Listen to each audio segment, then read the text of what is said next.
Asylum আবেদনকারীদের hotel আবাসন খাতে ব্যয় কমানোর কথা বারবার বলে আসছিল সরকার।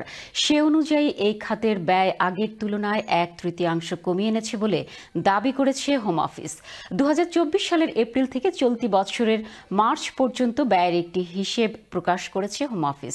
তাতে এ দাবি করা হয়েছে, হোম অফিসের বার্ষিক হিসেব অনুযায়ী হোটেলে থাকার জন্য 2.1 বিলিয়ন খরচ হয়েছে, যা গড়ে দাঁড়ায় 5.77 মিলিয়ন, যা আগের বছরের 3 মিলিয়ন বা 8.3 মিলিয়ন থেকে কম।